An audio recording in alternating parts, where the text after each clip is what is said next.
and thanks for tuning in. You're listening to World Combat Sports. It is on and popping. You know what it is. It's Monday, starting off another week. Shout out to everyone who's, rolling into the workplace or whatever, starting off their work week. Be safe out there. Wish you nothing but the best. Make your money, support who you have to, your family, your loved one, your girl, however that is. You know what I'm saying? Your children, however that process goes for you. I wish you nothing but the best during these times. You know what I'm saying? Of course, I have to give a big salute to the supporters of World Combat Sports as always. I appreciate you. You know what I'm saying? The ones that stop through, pull up, drop your input, and provide that interaction between us each and every time. WCS is on the scene. Appreciate you. Salute is much appreciated. But we got to get down to it. You see the thumbnail, Catchweight episode 767. You know what I'm saying? And you're probably saying to yourself, damn, this Triller, Triller is buzzing. It's buzzing right now. But now we have a situation where we're basically in the YTC, and I'm hearing a lot of Triller comparisons to boxers. All right. And just because Triller is now integrating themselves into the sport of boxing entertainment, there are so many people that feel some type of way about what they're doing. So I'm going to provide my input, my feedback. You really don't have to believe it, but I'm just providing my take on why certain people are upset. You know what I'm saying? Especially in the YTC and other larger platforms that speak on boxing and combat sports in general. D. Hodges, first in the building. Salute there, D. Hodges. What's good, Sir Ken? Good morning, my brother. What's good? World Combat Sports. Salute. Salute to the wrenches and salute to the chats. Smash the like button. You know what it is. Appreciate you all day, man. You know what it is. D. Hodges didn't watch it. Sir Ken, salute, bro. Oh, well, we're going to get down to it. You know what I'm saying? Listen, this is what it's come down to, right? Okay. So let's put these morning analysis up. Triller is basically putting out that they was able to get close to 1.5 million PPV buys in numbers. You know what I'm saying? Right. And, of course, a lot of people are calling BS on that because I don't know why certain individuals are so boisterous about the off the cuff type of broadcasting that was going on. You want to zoom in on Oscar De La Hoya, who's a boxing Hall of Famer. You know what I'm saying? He is a true certified boxer, retired, but he is a true certified boxer at the time. So what I'm telling you is that there are boxers like Mike Tyson who are supporting this. You know what I'm saying? There are boxers like Roy Jones Jr. who fought on this card. Quentin Randall, William Jackson, Regis Prograis, Ivan Redkach. You know what I'm saying? There are other boxers who fought on the other card. You had the Steve Cunninghams that fought. There are boxers who are participating on Triller. And you asking yourself, why in the hell would they want to do that? Well, obviously the same thing on why fighters at PBC saying, Al Heyman pays well, right? So they find their pillow of satisfaction, to stay where they want to stay. Triller, being that it's a streaming app, it's attempting to make his presence known over here in the combat sports community. But the way it's doing it is basically doing a collaboration between entertainment and combat sports. All right. What's wrong with that? I'm hearing a lot of people criticize the fact that Oscar De La Hoya was fucked up on the broadcast, allegedly. Well, I'll get to that later. But the broadcast in itself has Snoop D-O-double-G, which is a co-owner of Triller, right? So if he's a co-owner of Triller and he has his own fan base when it comes to how he is connected to the culture, a legend in the freaking music game, the hip hop industry, who's gonna tell Snoop how to come over here and execute his broadcasting duties when these same people hear him on basketball, they have him on the NBA, and they want Snoop broadcasting on the NBA because they like how he breaks shit down and give his own spin to it. You know what I'm saying? Back in the day, they used to say swag and all that shit. He has his own rhythm and flow. So if you asking for Snoop Dogg to be on the NBA broadcasting, you know what I'm saying? You're requesting his voice to be heard. What's wrong with what they're doing on Triller? Why are you being so petty? We're really being petty on how someone is bringing music and combat sports together and putting it out in this as a single entity of entertainment. Yeah, it's gonna be some impromptu, some off the cuff moments. Come on, man. Listen, bro. I've went through. Look, this is no lie, right?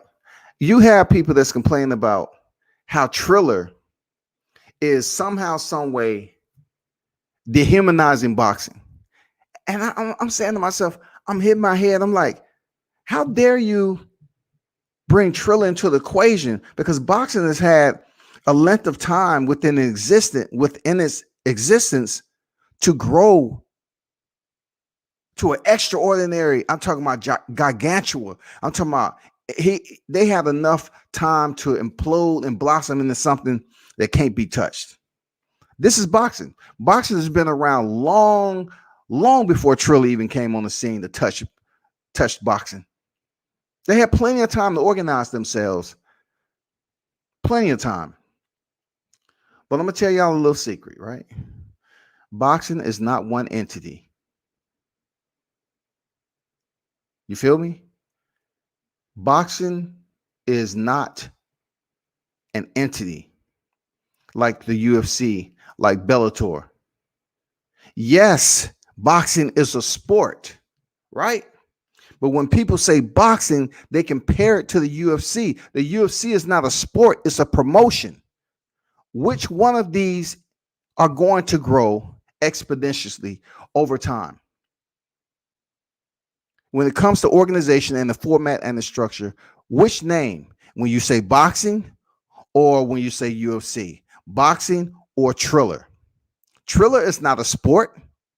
Triller is once again a what? It's a promotion / streaming app, which has a lot of big names behind it, pushing it, and it's providing you more than one source of entertainment with musicians, which is its foundation, and boxing. I don't see a problem with it. The issue I have is if you're gonna complain about the boxers that's on Triller, what Triller is somewhat doing the boxer, you need to complain about the boxers that's on Triller. Because as long as people keep talking about a Jake Paul who continue to go in here and do big numbers, so to speak, in the eyes of the social media genre and the culture that's tuning in, you know what I'm saying, being a social media influencer. If he continue to do this shit, more boxers are going to ask next up. Believe me, I've heard it. When I'm on deck, I'm asking boxers because I really want to get a feel of how I want to report this. Because people are so quick to always say that somebody's capping. No, you can't say that about WCS. Because when I'm on deck, I'm asking boxers, how do you feel about the presence of Triller and how people are trying to proclaim that it's bad for boxing? What? How can Triller be bad for boxing? Their entire format is much different in how they sit up here and broadcast. Obviously, everybody's talking about it. Their whole entire format is quite opposite of how boxing. Just because you got a ring don't mean you compare it to boxing. Just because you have two individuals in the ring wearing gloves, boxing gloves, you can't compare it to boxing in its entirety when it comes to the sport. You just can't, bro. They're doing a lot of things different. What you gonna say about Quentin Randall and William Jackson? They came to fight. This is another card that the boxing that they had on the undercard was damn good. I mean, I was like, okay, cool. Even when Badu Jack was on there against Blake, I say, man, this is a pretty good boxing match. They give you boxing, and primarily the bouts that's on the undercard, the prelims are pretty solid bouts. Just like anything in sports, it takes fans a little bit of time to get acclimated to what they're looking at. So with boxing, when you see it on, Golden Boy, Top Rank, Showtime, our mentality is to go up here and say, oh, so and so's fighting here, he's ranked here, and he's fighting that person. Okay, boom. All right, we should take this serious because this is the bantamweight division. He's ranked number 8, and this guy's ranked number 3. They take it as that, right?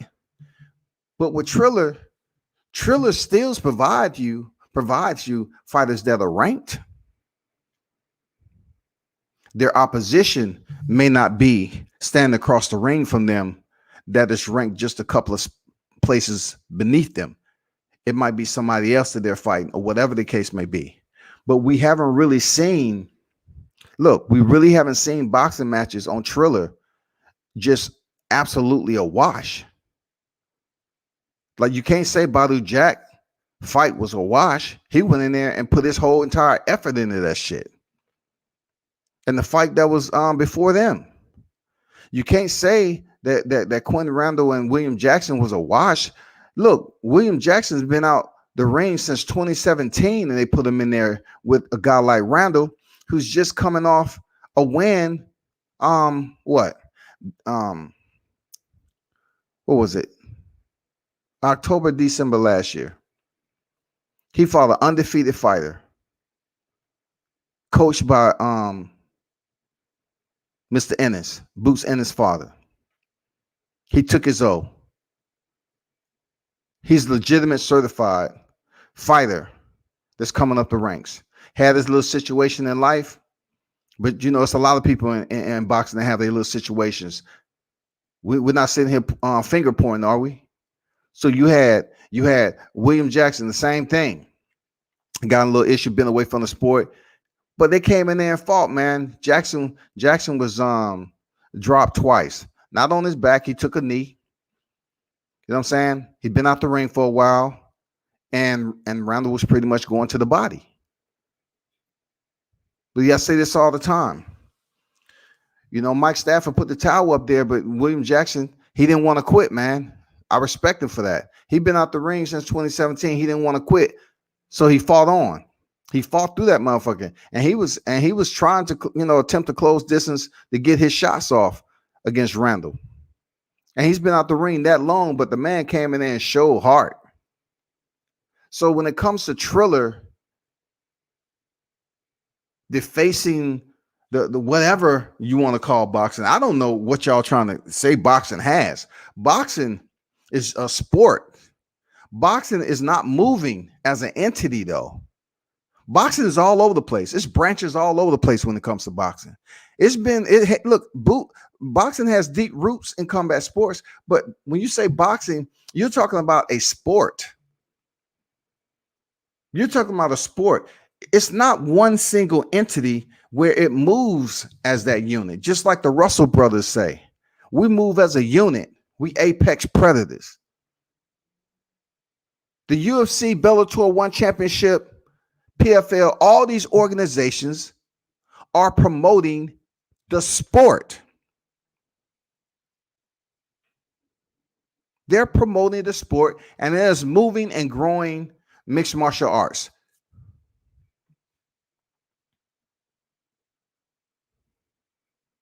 When people mention mixed martial arts, most of the times they mention the UFC for the casuals, for the temporaries and shit. Bellator, promotion, they're talking about mixed martial arts. When they mention Triller now, they're going to talk about music, boxing. And then they're going to talk about all the entertainment in between. But when they come to boxing, it's so many promoters that's out there. They don't know. They say, okay, when you talk about boxing, what we talking about?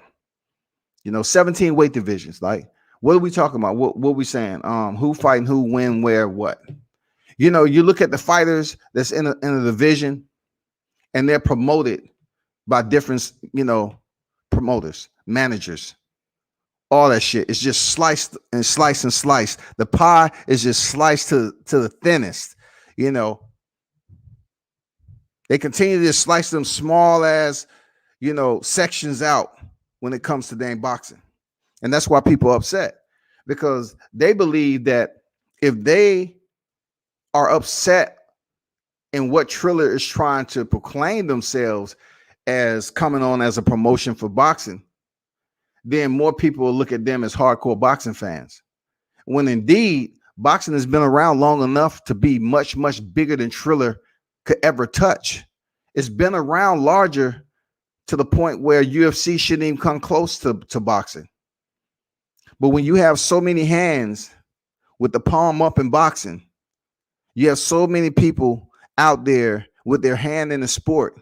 Boxing is never will be considered as a single entity when it comes to moving and progressing, because boxing can't go. Look, we used to say this in the core. You know what I'm saying? You're only strong as your weakest link. And then we go out on these long ass marches and humps, long ass marches and runs. Don't leave your man behind. See, with boxing, this fight is going to get left behind all the fucking time when it comes down to it. Because boxing as a whole is huge. The entity itself is just crazy. The overall mass of boxing as a sport is huge. It's huge. But boxing cannot move forward as a single entity. It's just impossible.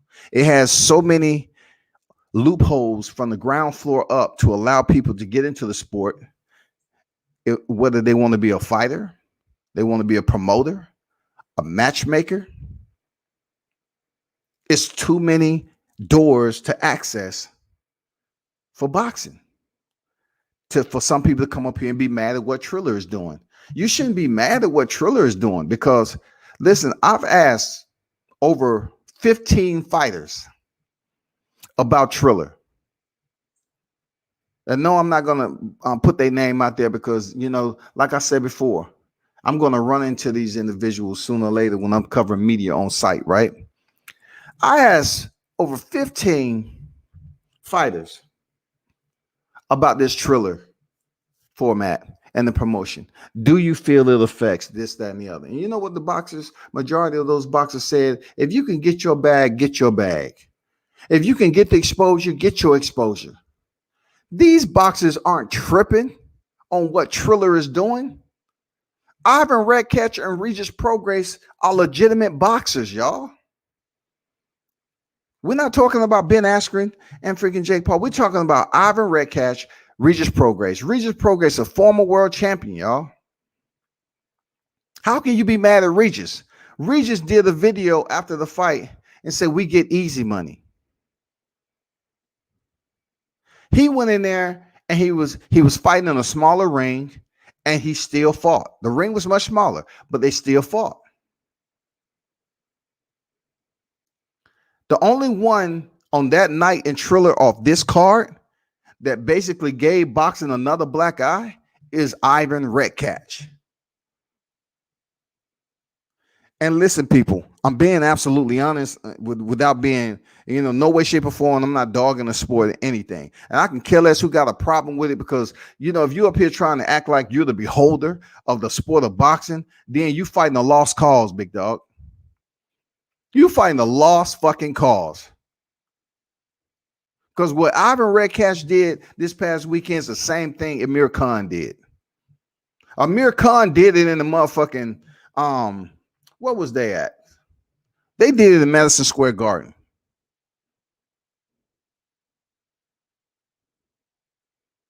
If that's where it was. They did it at Madison Square Garden. Ivan Redkach did this shit on PPV at Mercedes-Benz Stadium in ATL. The difference between Ivan Redkach and Amir Khan, first of all, was they was in two different divisions. That's the difference. They was in two different platforms. They was on two different platforms. They have two different careers, obviously. But one thing was unique and distinctively similar between these two is that there are professional boxers. People recognize Amir Khan and Ivan Redkach as professional boxers. Another thing that is similar between these two, they quit. They absolutely quit. Terrence Crawford was getting the best of Amir Khan. He felt it. You know what I'm saying? Terrence Crawford was coming on strong, and Amir Khan felt that shot that was on the thigh, and he felt that was the time for him to bow out. What did Amir Khan do immediately after he lost to Crawford? They give him some WBC intercontinental shot somewhere else or whatever that case was. He went and won, had a quick turnaround and went in there and fought somebody else and picked up a win. Nobody talk about that but me. I will. Ivan Redkach. He's out here doing what he does, man. You know what I'm saying? People look at him as a tough fighter, whatever the case may be. He goes in there and fight Regis Prograis. Let me show you something right quick.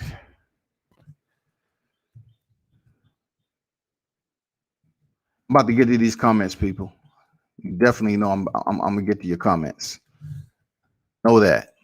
Give me a minute though. Give me a minute. The unthought is shit. So let's check this out. Ivan Redkach. I want to share this with you because people, you know, I have too many people, you know, they want to shout, they want to get at you and say some things. It's not all of it bad, but the good is still bad to me. And they're not understanding what my visual is in this whole process. You know what I'm saying? So let me share something with you right quick.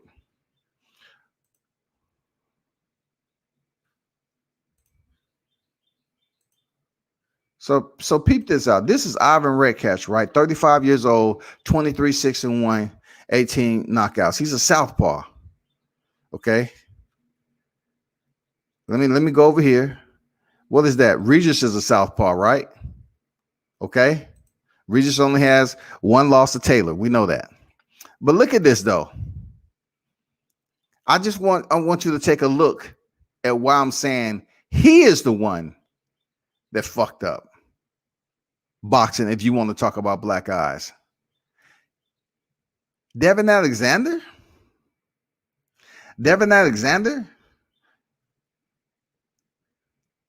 He stopped Devin Alexander around 6? Damn. Okay.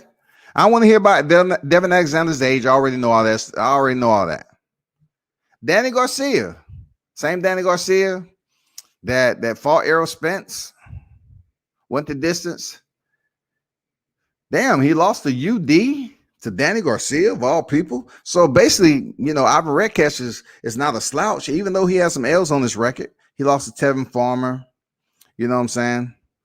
You know, Genis Mendez, John Molina Jr. He had some losses, but he went the distance with Danny Garcia. But this right here is just what puzzling to me.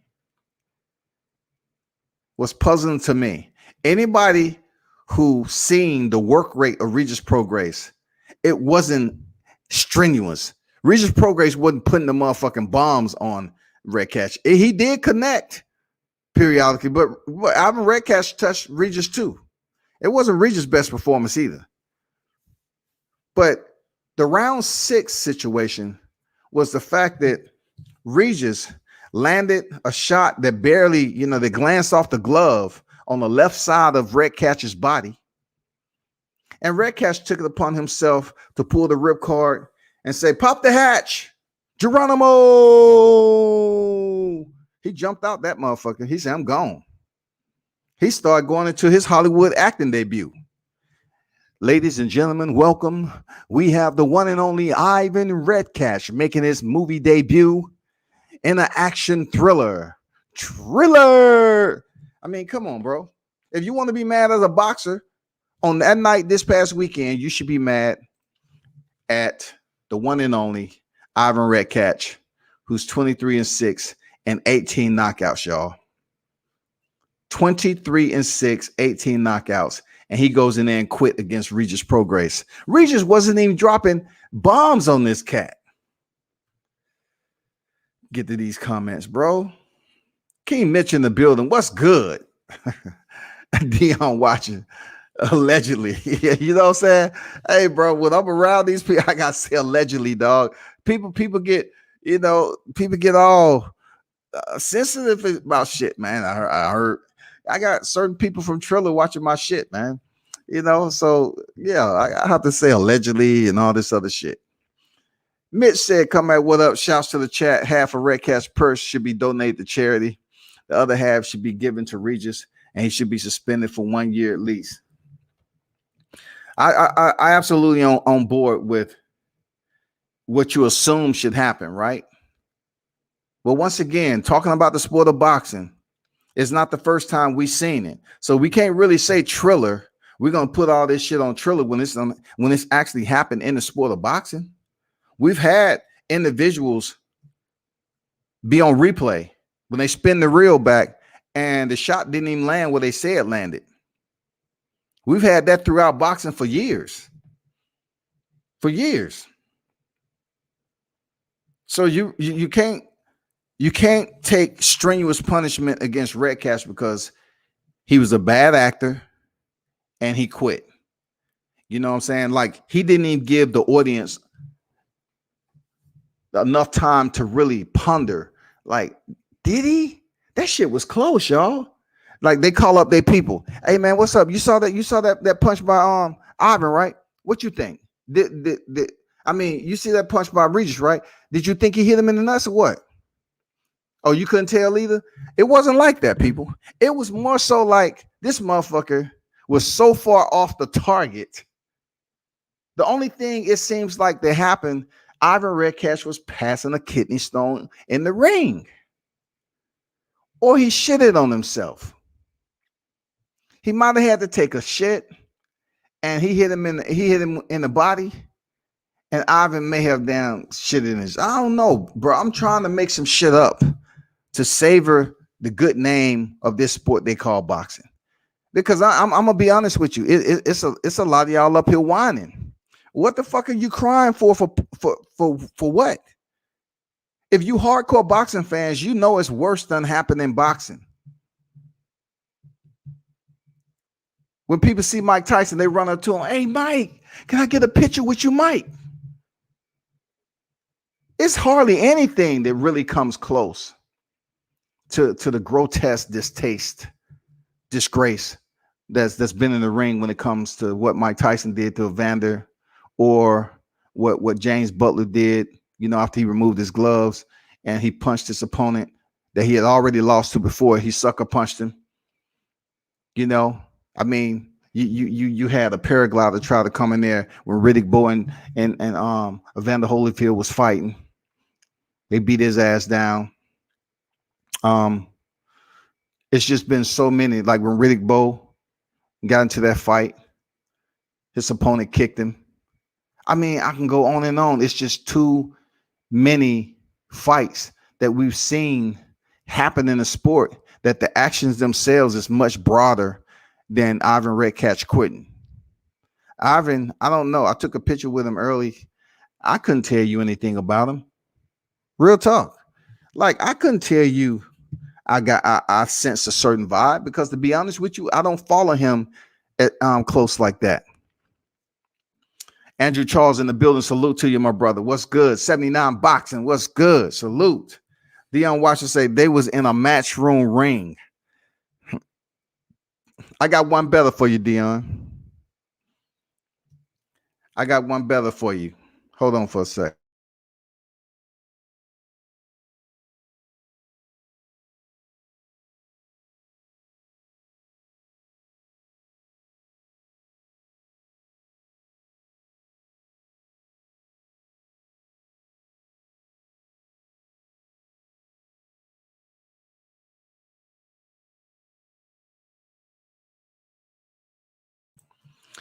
Okay, Dion, I got one better for you. That shit was the same ring when you walk into the MGM Grand. Goddamn it. I ain't gonna lie, dog. I got one better for you. Shit. That ring they had was the same one that when you walk in the MGM Grand and shit, you see that ring up front in the hotel lobby.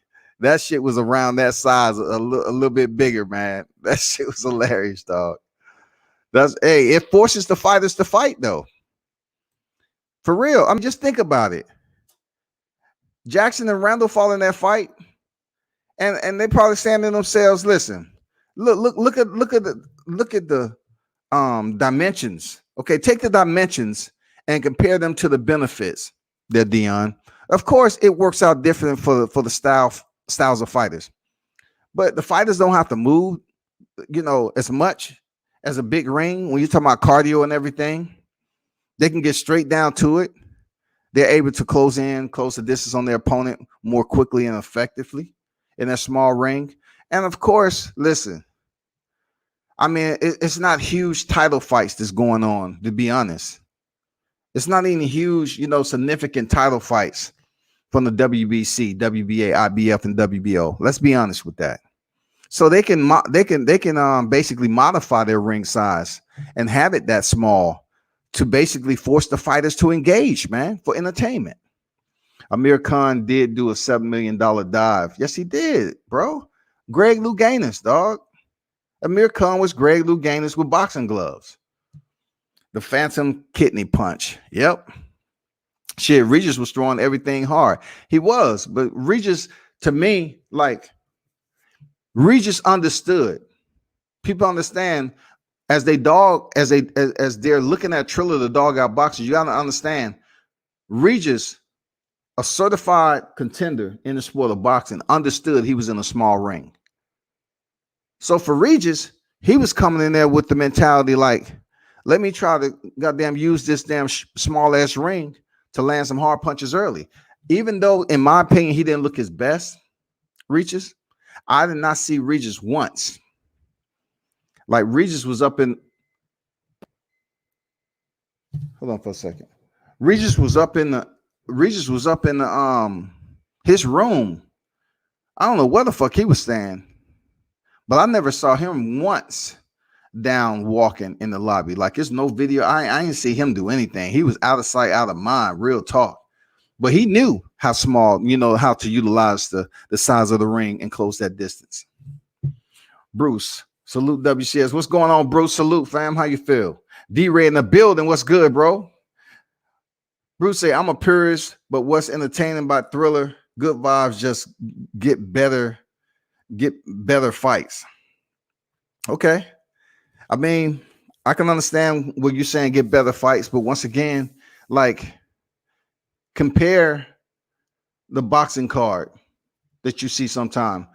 So let's go for Top Rank. Top Rank might have 5 fights on the card sometime, right? Not all those cards are individuals that you have familiarity with, right? Same with Triller. A Triller, what they've been doing is basically putting names that are known in the sport of boxing on the undercard.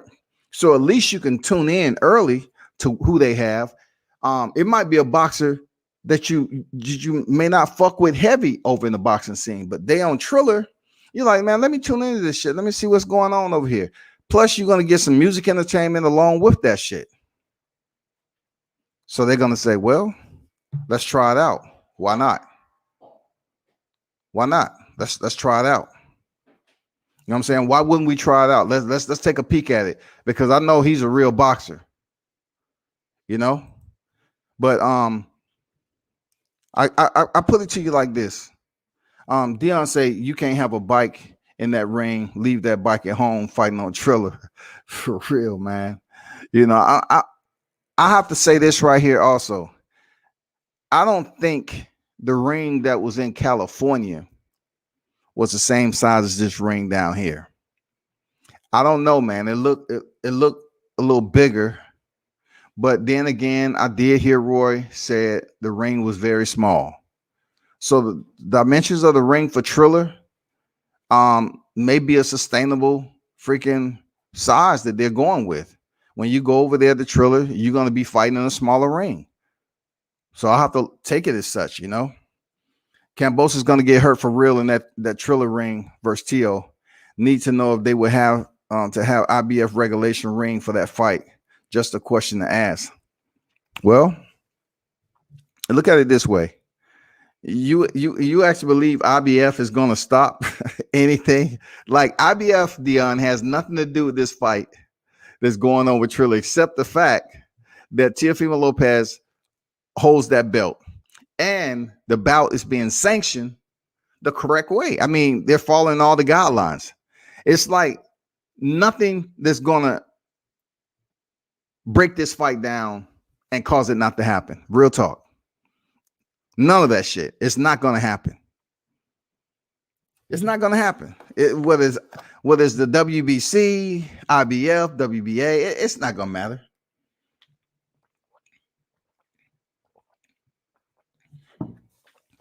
Because the only leg that boxing has to stand on,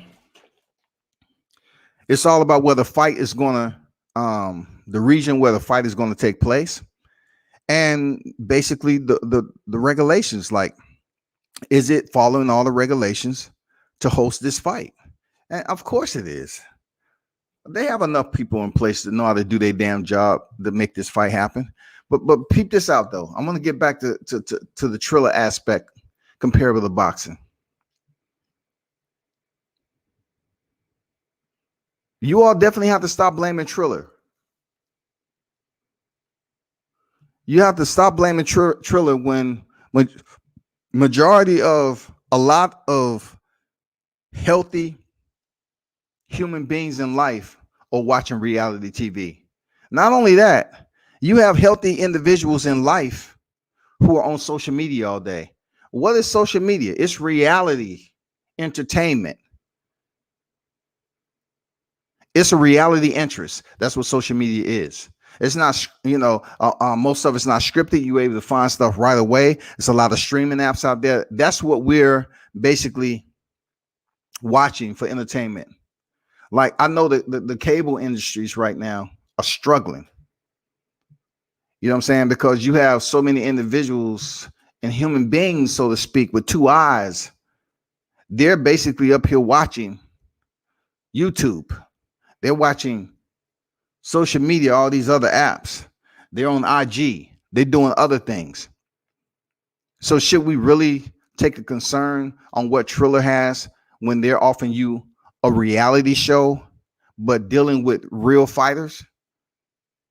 I'm not talking about 100%. I'm talking about real fighters that are on the card and also combining them with whoever they feel like. Once again, I want to tell you all this. Those of you that's whining and crying about what Triller did and say it was all boring and all this other shit. Where did all this start? Are you going to blame Matchroom? Are you going to blame the KSI and Logan Paul? Because once again, I just try to help people understand that you can't sit up here and point the finger just because shit is using, they're having boxers on their card, but yet the commentating with Snoop, Oscar, Al Bernstein, and all them other voices that was up there, they was motherfucking allegedly, you know what I'm saying, under the influence of certain things. So you really can't be mad at them providing you an off the cuff type of improv when they're talking about fighters. And yes, fighters already should have thick skin. But you have to focus on the fight when it comes down to it when you're on Triller. Because you're definitely going to hear the comments of those commentators on your fight. And I'm going to tell you, Snoop, he don't mince his words, man. What are you going to do? You're going to be a fighter and you're going to try to jump on Snoop? You ain't going to make it out the arena. I don't care who you rolled up there with. I mean, when you going to get mad at Snoop for telling you, that you fighting like shit? You know what I'm saying? Where do we get this guy? You know what I'm saying? Let me check his box rec. When was the last time he was in the ring? Has he ever fought amateur?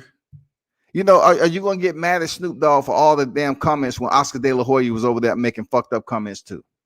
You can't be fucking mad, dog. Stop wasting your oxygen on what you believe Triller isn't doing. It's not providing a healthy so-called example for the sport of boxing. And I'm gonna ask you, where is a healthy example in the sport of boxing right now? Where can we find a healthy example across the board in the sport of boxing? You have fighters that left the ring during the pandemic because it just wasn't nothing for them to do. They couldn't find a fight, they couldn't train, they couldn't do shit. Some of those fighters still haven't been able to come back to the sport because they have jobs.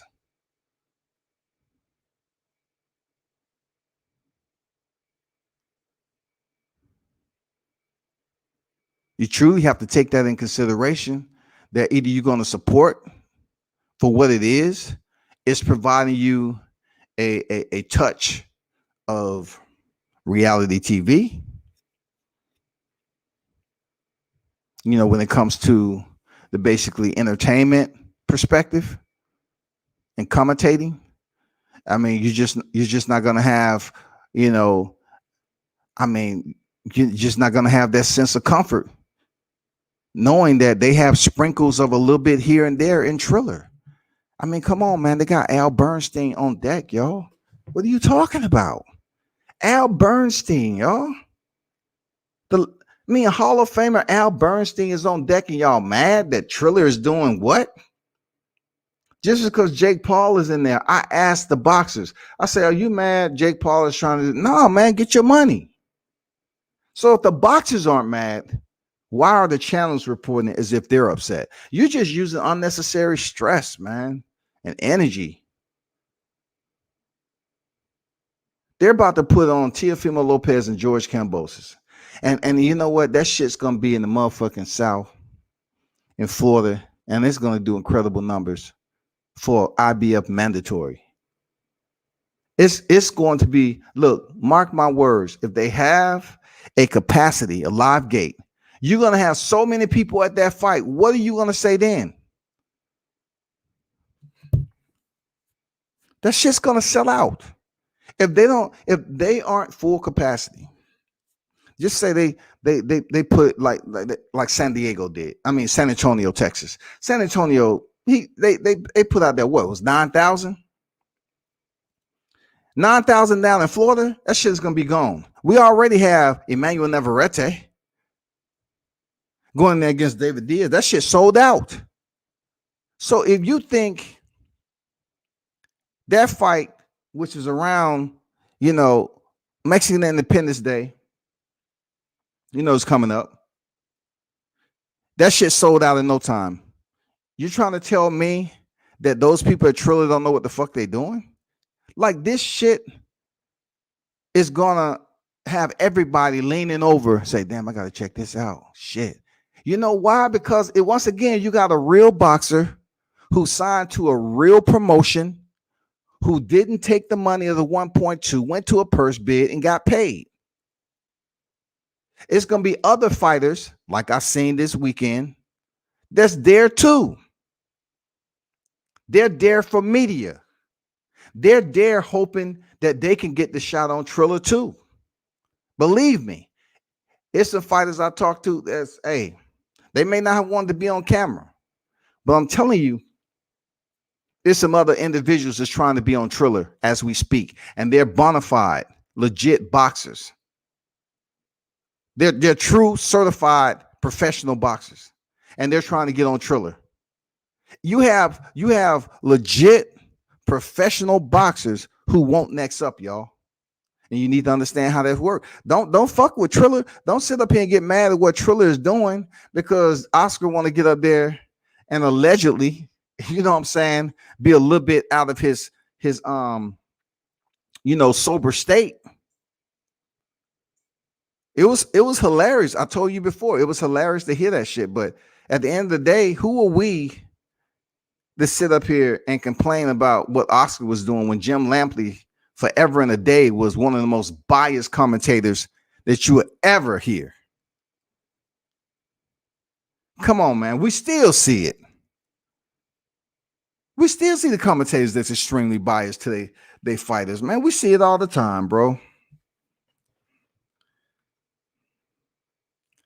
Boxing is branching out into new territory, so we're going to see a lot of improv and experimentation from the new platforms. It's going to be hit or miss. I agree.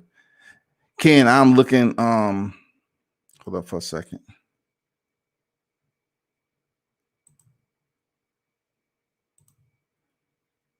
Ken said, I'm looking for the business part of Triller. They're making money as they provide an entertainment that people tune in to watch.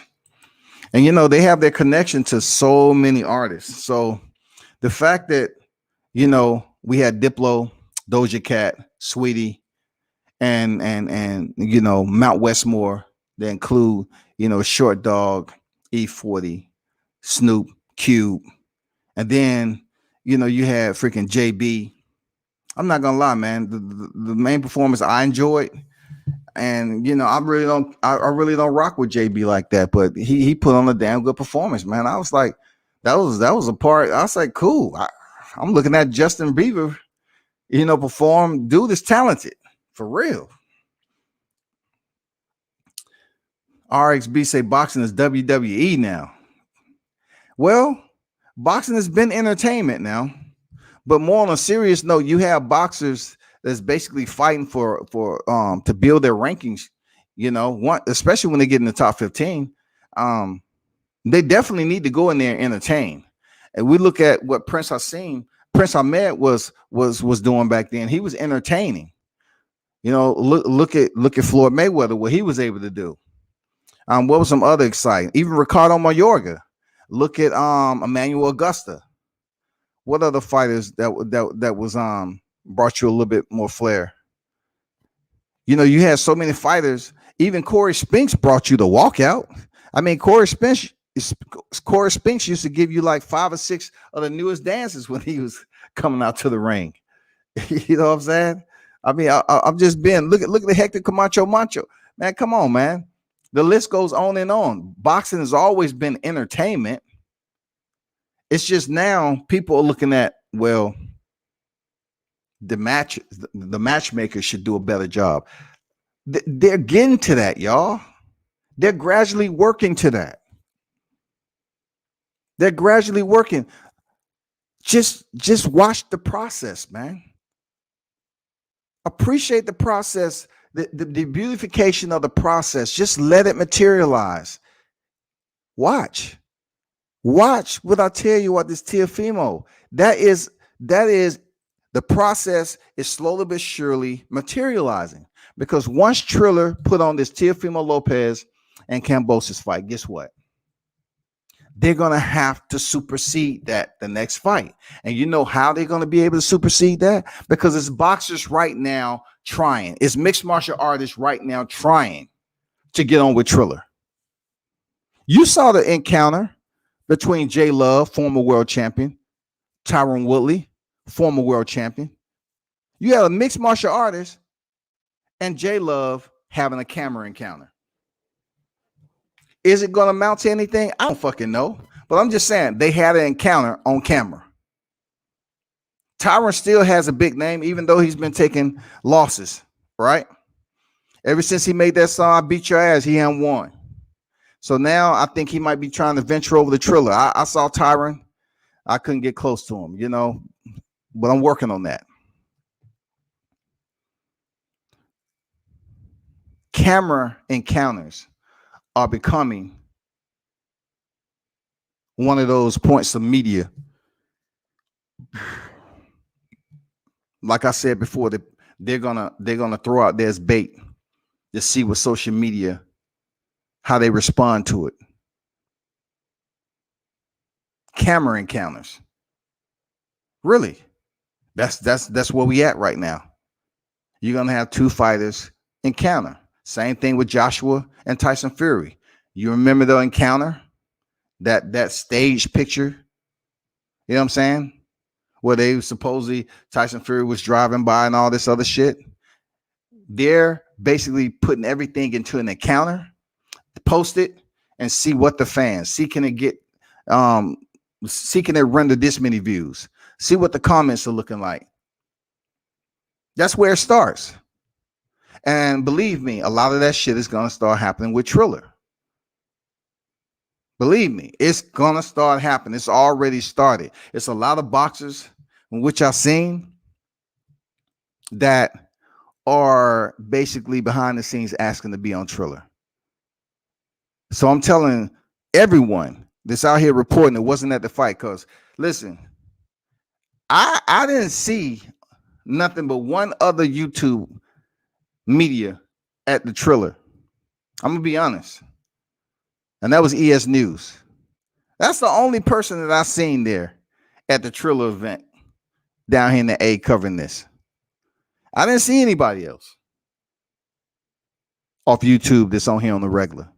I'm not saying anything for them. I'm just saying, like, the insight information that you get for tuning in these fights on site is very valuable. So just remember that shit. Why fighters don't take past proven ways to greatness and follow them? They're trying to reinvent the wheel, and why? Don't take past proven ways to greatness and follow them. They're trying to reinvent the wheel, and why? If I'm understanding your response correctly, them trying to invent the wheel, it's tough for a fighter to invent the wheel unless they're in charge of how they move.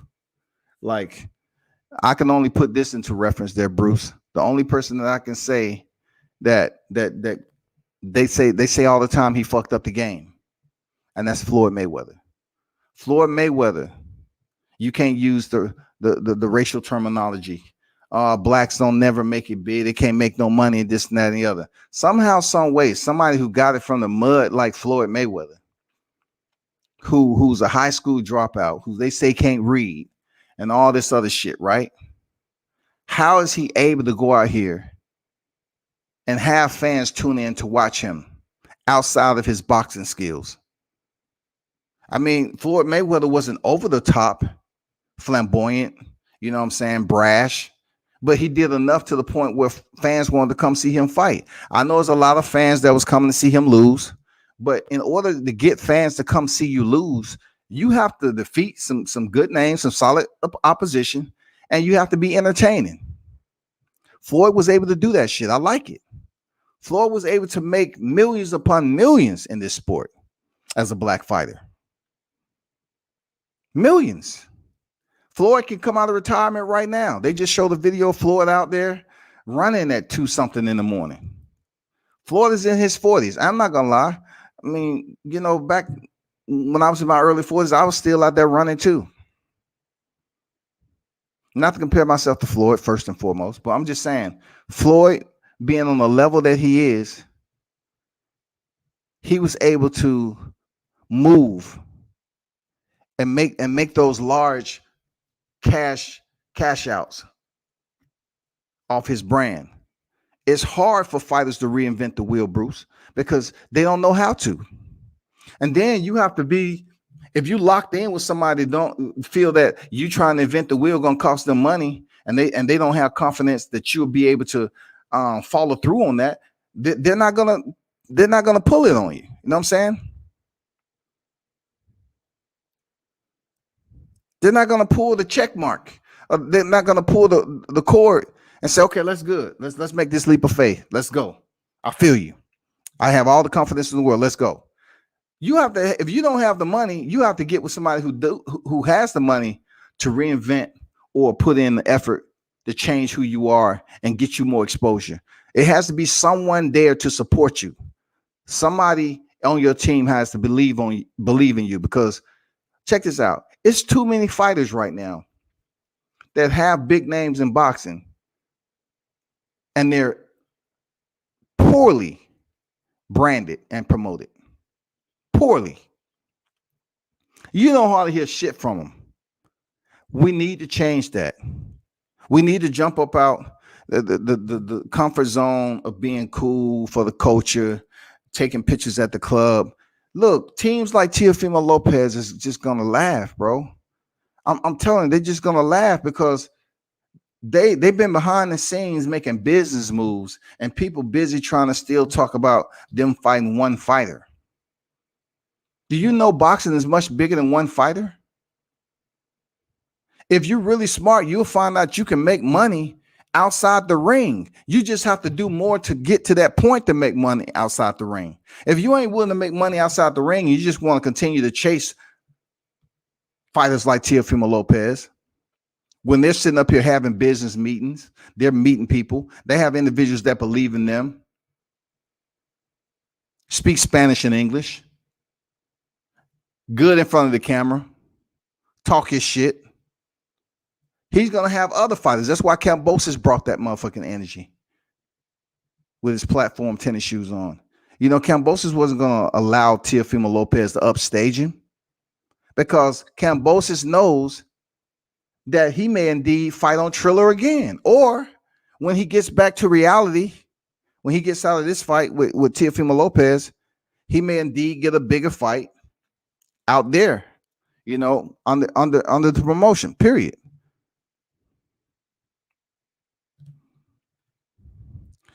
Should I show you what I'm talking about right now? Let me show you one more time for those who didn't see it the other time. I mean, the last time I showed it. You have to be smart, man. Look at this shit, bro. You know, we my people. You know what I'm saying? Like I try to explain, but some people like they busy worried about platforms instead of the voice. Look, if I say some shit about, you know, what color is the clouds and how it blends in with the weather and it affects how you man move through the day, whether it's going to be good or bad, they're like, man, what the fuck you talking about? And then somebody like Denzel or Samuel Jackson or somebody else said, they said, oh man, that's deep. Let me put this shit on YouTube. Let me put this on Facebook. Check this out right quick. I just want to show you what I spoke about months ago about my people and them trying to, you know, brand themselves like Floyd Mayweather. Floyd Mayweather is not turning anybody on to the game on how he was able to make millions. Like, he's not going to explain shit to you unless you pay him. That's just the one thing about it. Floyd's not going to do it. I'm not hating on Floyd, but we need to get that shit out of our system every time we criticize, you know, somebody that's the same shade. They look like, well, you're not helping them out. You criticizing them. I'm like, no, I'm not. I'm just out here and I see a lot that goes on in boxing, and I'm really trying to raise you up and so you can see it too. But everybody can be cool. Everybody can be a part of the culture and dress nice.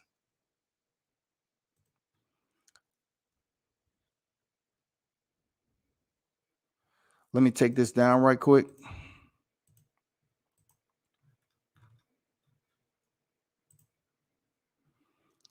So once again, this Teofimo Lopez, he only has 600K followers, y'all.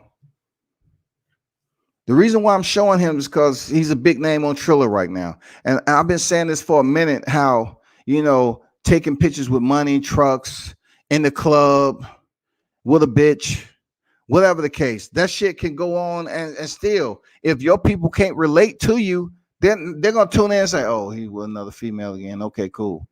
I mean, people can't relate to it. But when you're talking about Teofimo Lopez and Triller, they're putting their money behind him and they basically rebranded him, dog.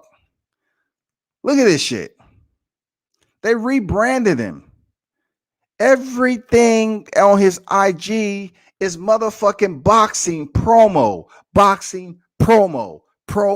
promo. No clubbing, no drinking, no smoking, boxing promo. Look at that shit. Simple ass shit right there. Look at that picture. That's a damn good promo, dog. Pick. I like it. Look at all the content and the pics that he has out here. Boxing promo, sponsors, belts, all the shit that deals with him moving in his boxing. Look at that shit, how things change. Showing his screenshot, you know, his little short clip. Media shit, branding. Look at that shit. So when you continue to get on here and talk about the same ABC Tonka toy type media, and you keep talking about who Teofimo should fight.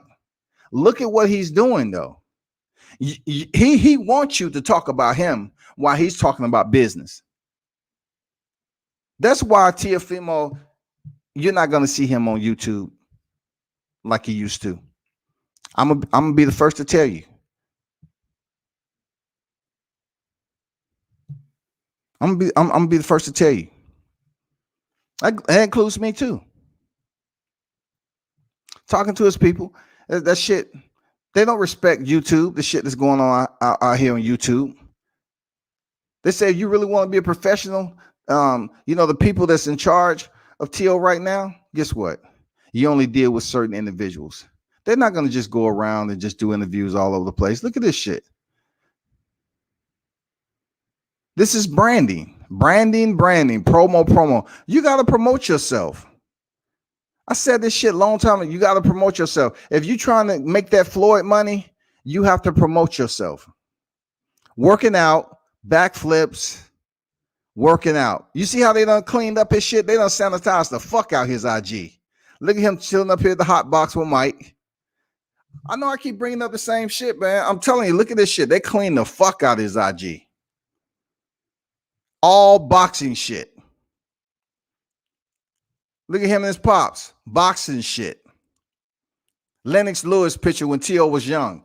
You get the picture, man. I'm going to get up out of here, man. All I'm saying is I'm just trying to provide you what other boxers should be trying to do to bring themselves to a whole nother platform with their fans so they can tune in. That's all. Triller has some tighten up to do.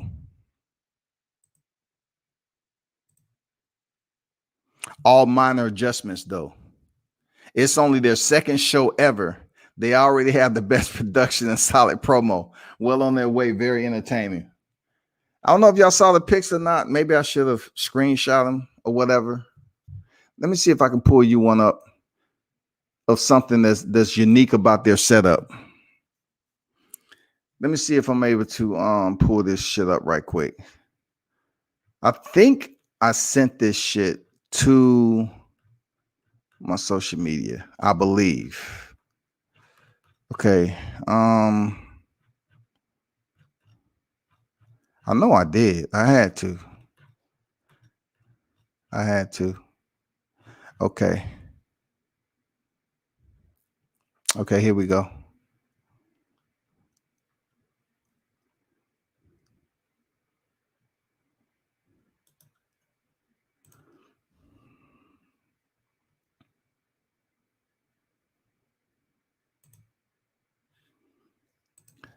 So check this out. Triller entire setup right now is good for what they're trying to do for a minimal capacity. All right. And this is why. Let me pull this up.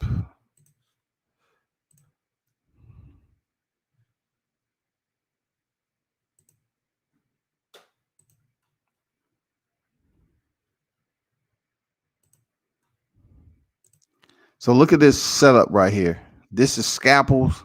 This is a whole lot of audio equipment, special, all these effects, these strobe lights and everything else. And that's the ring right there in the middle, of course.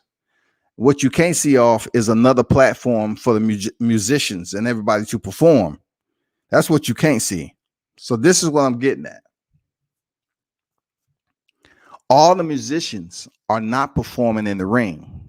So their setup has to provide the audience one way to look at the fights from a single side of the venue. They're not at a point right now where they have a format where they can invite everybody around, just like you go to go in Texas, Florida, Vegas, NYC, some of these big names, and you just see the ring. You walk in there, you see the ring right there. What Triller is doing is basically providing you music entertainment, and you have to have a platform set up for music. That music performance is not going on inside that small ring. Let's get that straight. They had several other platforms set up for these musicians to walk out and perform in front of the camera. Okay, not all these performers and the dancers was in the visual, the bird's eye view of the audience. You was looking at it on the screen. You was looking at it on a big screen. You know what I'm saying? And this is the picture I want you to see. This is another good picture that I want you to see right quick. And that's going to be the last one.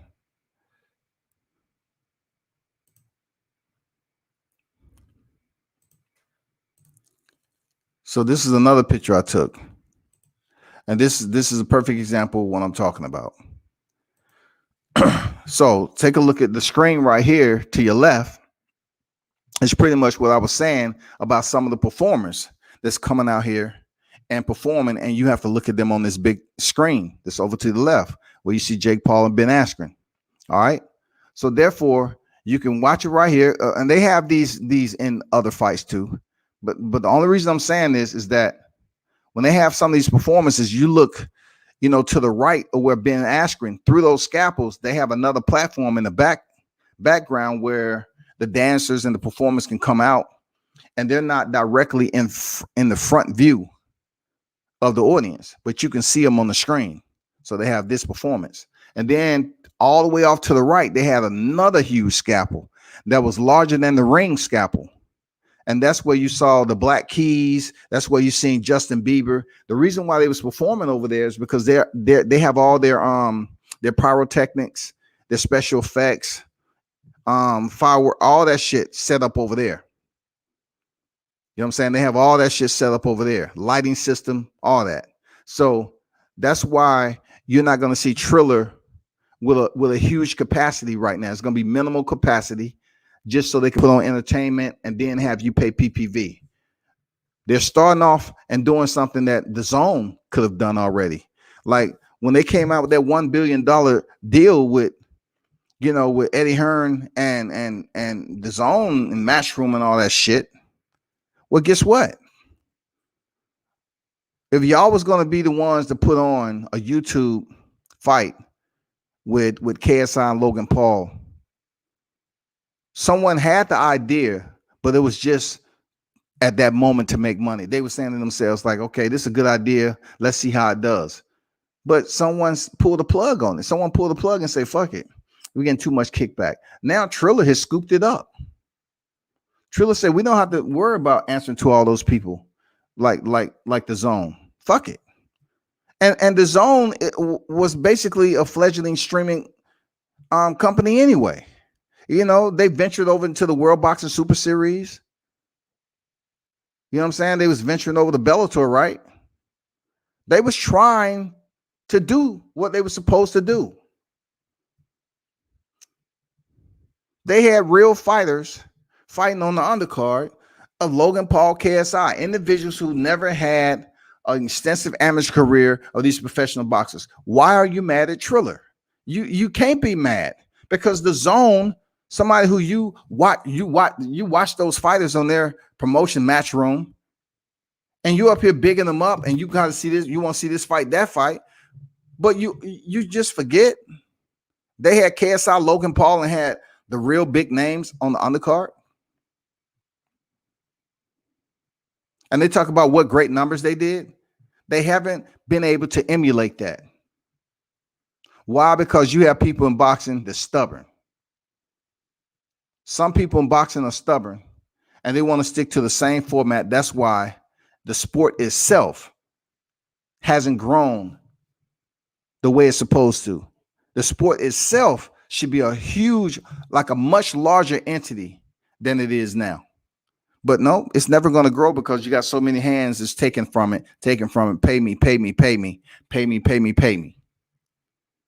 I'm in charge of this fight. I'm in charge of that fighter. You can have them, but that fighter I got to be paid this percentage. And then when the fighter ends up paying this person, that person, this person, just to get on the platform to fight, they barely have enough money to get a pack of bologna in some cases.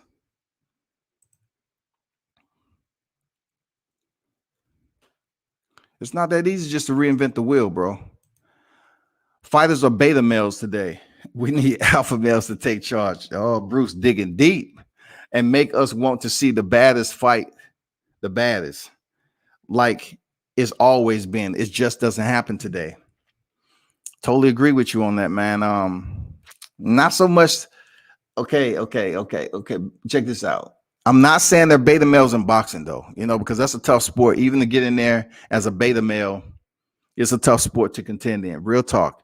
I'm not going to put that label on these fighters that's lacing up and getting in the ring. I'm not doing that. But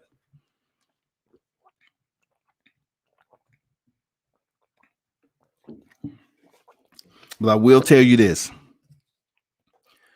We definitely checked the box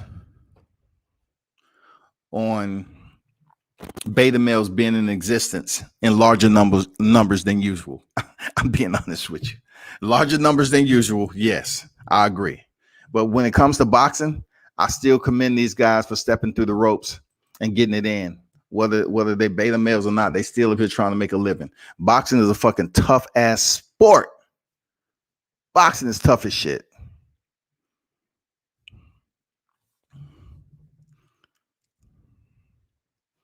When it comes down to this, I would recommend that people, they go back and do their execute their due diligence, research this a little bit more before they want to dog Triller out for giving you reality TV, because boxing had every opportunity to change the scale on how they produce their content out to the audience. You had plenty of time to do this shit. You had plenty of time to just grow into, an unstoppable force. Boxing should be, I'm talking about the messiah of combat sports. Boxing should be the messiah, y'all. Boxing's been around so long that when the pandemic hit, boxing should have had a backup plan for entertainment. They should have had a facility set up to be able to host fights still all the way through the pandemic. They should have had that shit set up somehow, some way. They should have had everything in place, be able to get the COVID testing done. The fighters that they want come there ahead of time, have the funds and finances to set that shit up, have them come sleep at the facility, train, have the privacy on one side of the facility. The A side is training, the other side, the B side is training. However they can do it, because goddamn it, the UFC, they've been around a short time and they've been able to make moves like that. They've been able to provide big training facilities for fighters to sleep, eat, train. You feel me? How can the Ultimate Fighter be able to supply their employees with these alternative measures to make a living? How can Dana White break through the pandemic and have fights without audience before some of the big boxing promotions was able to? Why? When you want to talk about boxing never should have been trailing behind the UFC. And see, in this particular case, I'm using boxing and the UFC, right? We're talking about a sport against a promotion. The reason why I'm saying boxing, because boxing was like absent. It was UA, man. It was AWOL when the damn pandemic was going on. We're talking about when the shit shut down and several weeks passed by, and then we're trying to find out when we're going to see the sport, when we're going to see boxing back in the house. We didn't know who to talk to because certain fighters are signed with different promotions. So if Top Rank's saying they're not going to put on a fight, and then we don't hear shit from Showtime, we don't know what's going on with Golden Boy, travel restrictions, we don't know what's going on with the zone. It was all crazy. I'm not saying UFC didn't have its own little hiccups, obstacles there, but when it comes down to the promotion, their organization is bottlenecked into one single mouthpiece and decision-making process. They're able to make those decisions about their fighters, make sure they get the travels arrangements completed, and start to put on these fights. How can the UFC come back out here during the pandemic last year and start putting on 15 fight card. You know what I'm saying? How's that possible? And we still not even seeing the freaking boxing promotions that's been around forever and a day. I can't do it. There's no way I can put on fights. I'm not gonna, people were scared to take the lead on this shit. I don't have the money. Why don't you have the money? You've been around for decades. For decades. Why can you not jumpstart boxing cards with no fans? Just so these fighters can have a means to feed their family. How can boxing as a sport not compete with other promotions that are promoting a sport? The promoters should have it should be the same language for the promoters of boxing that we use for the UFC and Bellator, PFL and all that. They're promoting a sport.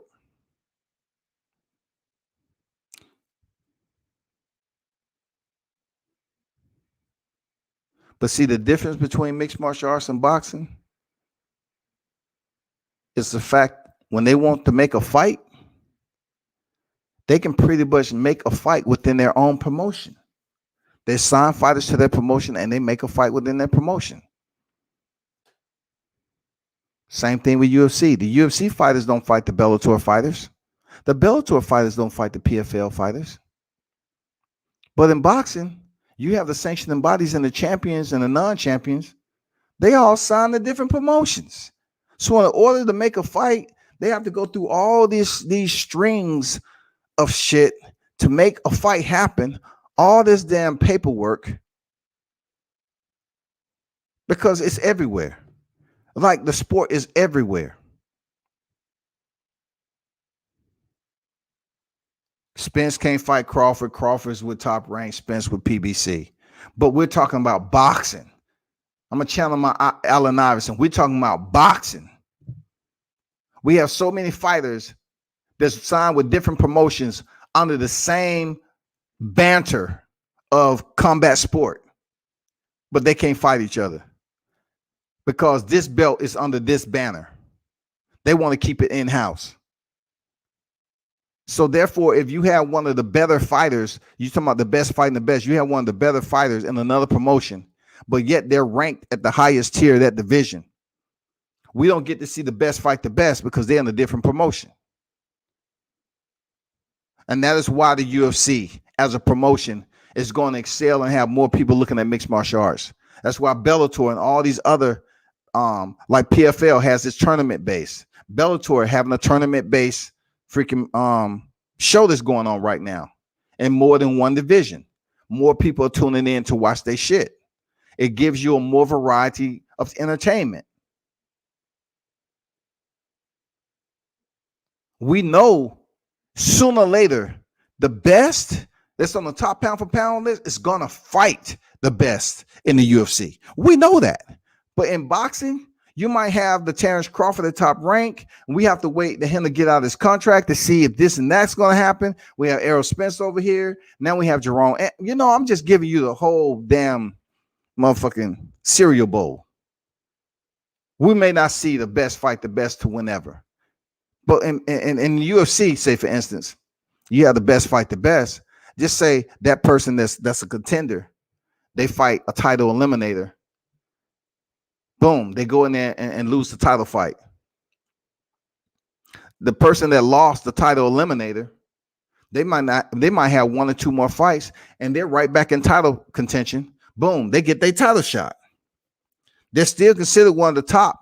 They had to fight one of the top or the best competitors to try to get that title shot. They couldn't do it. They lost. So the fighter who won goes on to win the title. Go on to the title, the championship. They win or lose, whatever. But the person who lost the title eliminator isn't out the picture because they're still in the ranking system under a single promotion to work themselves back up to get a title shot. And it doesn't take 2 or 3 years to do that.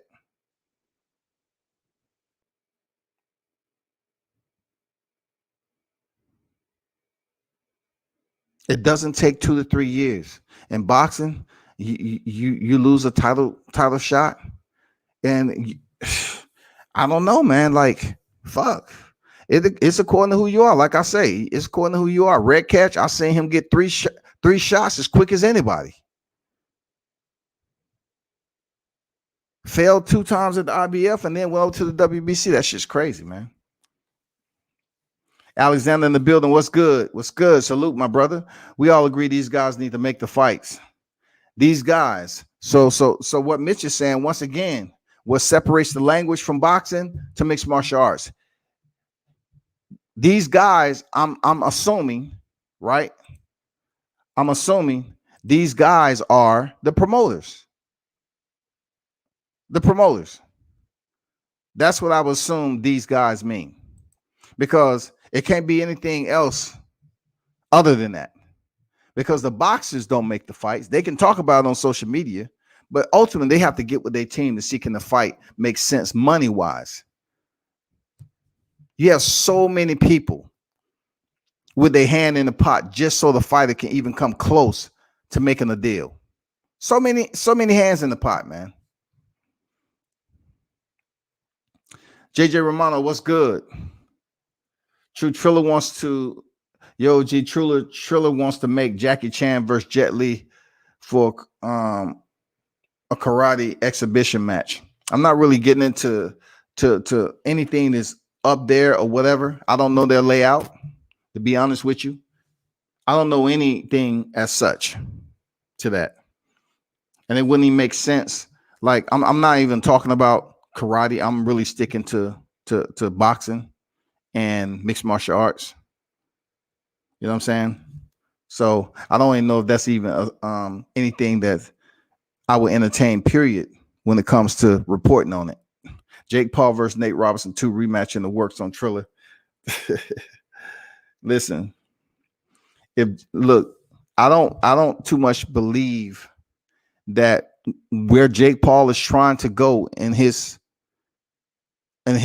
meteoric rise, you know what I'm saying, as a social media influencer, I don't believe it'll be beneficial for him to step back in there with Nate Robinson. I truly believe, in my opinion, Joe Fournier, who fought Raycon, and he took it easy on him. He took it easy. He could have blasted through that guy. But I think that'll be a good fight, but Joe Fournier is not a big name. You know what I'm saying? Ben Askren was a much more household name than Joe Fournier, and Joe Fournier is a multimillionaire times over than Ben Askren will ever see in his life. You know what I'm saying? That's how the game works. You got a business guy and you have a fighter. The business guy has way more money, but he's not as known. So I would think boxing wise, Joe Fournier actually has boxing experience, and he's 9-0. So put Jake Paul in there with someone with some true boxing skills, and also he's held the WBA international title, Joe Fournier. So put him in there with Ben Askren. I mean, not Ben Askren, Jake Paul. Put him in there. Them fools older than Mike and Roy. That's why I didn't entertain it, man. I'm like, I'm not talking about no karate and no martial arts. We're talking about full contact sports. So much to the point where let's just kind of keep it on the topic of discussion with mixed martial artists. You know, they're trying to bleed over into the Triller scene for boxing. And then you have boxers who's definitely trying to bleed over. But with boxers, their mentality needs to change, because let's just say this. A boxer goes over there and fight a mixed martial artist like Jake Paul. Boxing fans will be, oh, you fucking up the sport. You ain't no hardcore. You ain't this. They need to get out that mentality. They need to get out that mentality. You know why? Because Floyd Mayweather, he made a whole hell of a lot of money fighting a mixed martial artist. The fans themselves need to get and jump out that damn mentality of doing things one way and one way only. Acting like boxing is this hardcore, close-knit community. Boxing is not a close-knit community, y'all. It's no such thing as the YTBC. It's no such thing as the YTBC. We have individuals who talk, but YouTube is just an open-ended social media platform for people to communicate. YouTube is just like boxing. It's everywhere. It's open-ended, no real true organization to it. And it just allows people to do what they want to a point. That's all. Floyd Mayweather took a mixed martial artist, even though he was a 2-division champ at the time. He took a mixed martial artist with 0 professional fights and charged you $100 to see that shit. You don't think Triller is heading to that? I'm going to tell you they are. Triller is heading to that. All they doing is just buying their time. That's all. They're buying their time to put on matches like that. It doesn't matter if the main event is the biggest fight on the card. Triller has the financial backing right now to make some big fights.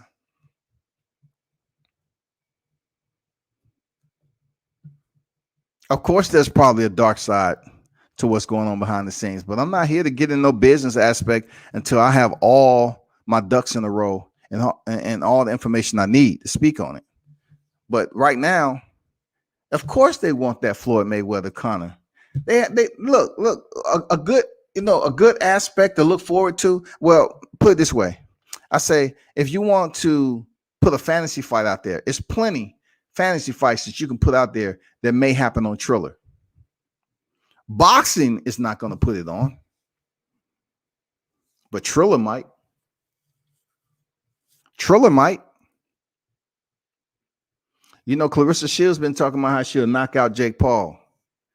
Listen, I don't want Snoop Dogg being detained and locked up, but please don't get on here and like I heard a couple of channels talking, please don't promote Clarissa Shields to fight Jake Paul. Don't do that.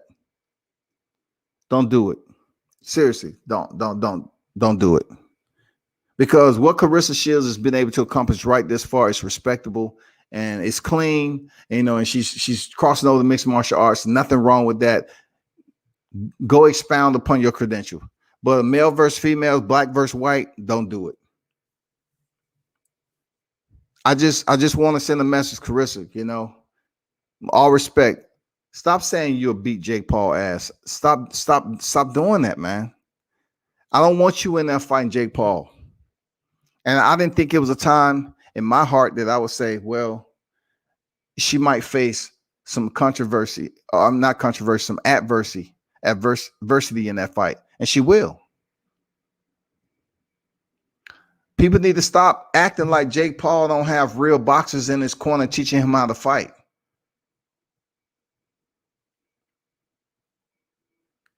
If Hannah Gabriel was able to drop Clarissa Shields with the uppercut, you don't think Jake Paul can knock her out?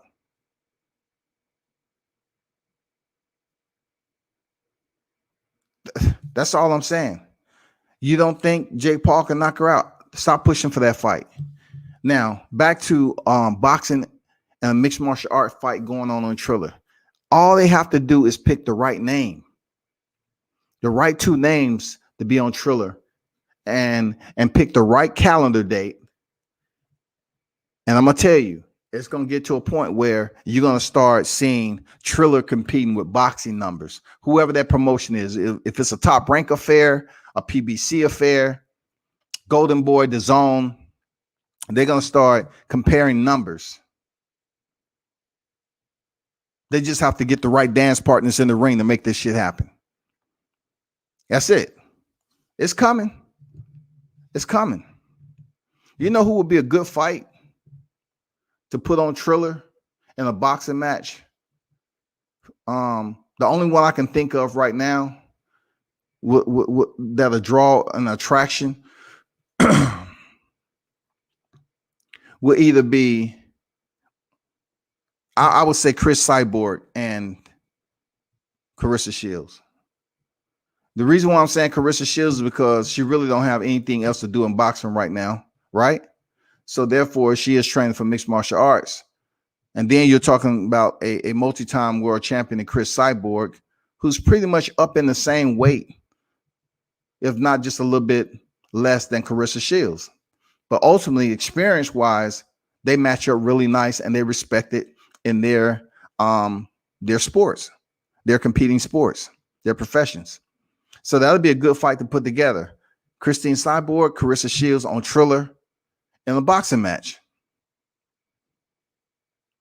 The reason why I pick Christine Cyborg rather than Amanda Nunes is because of the weight differential.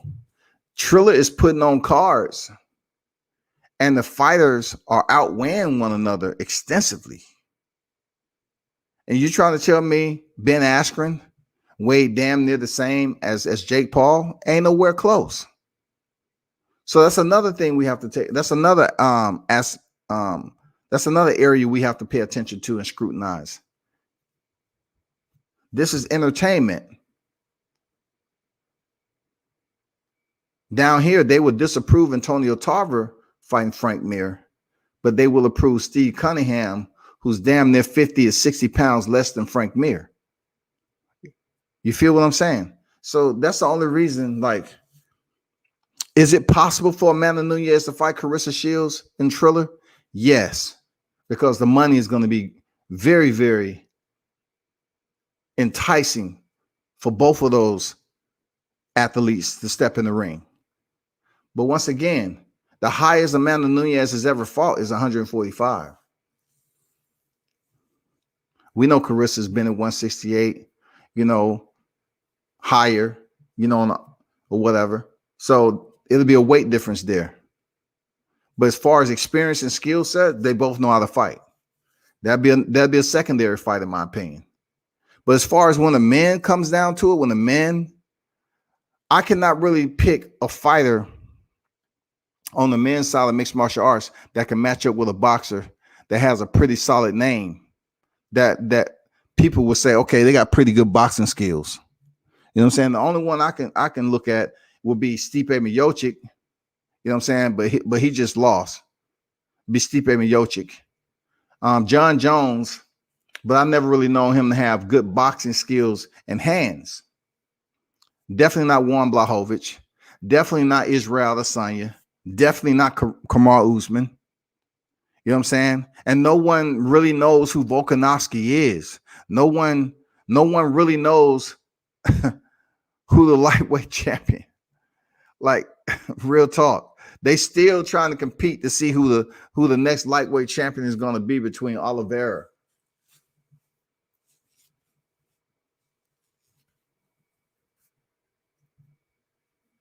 They really don't know. You can't even go down as far as featherweight, bantamweight.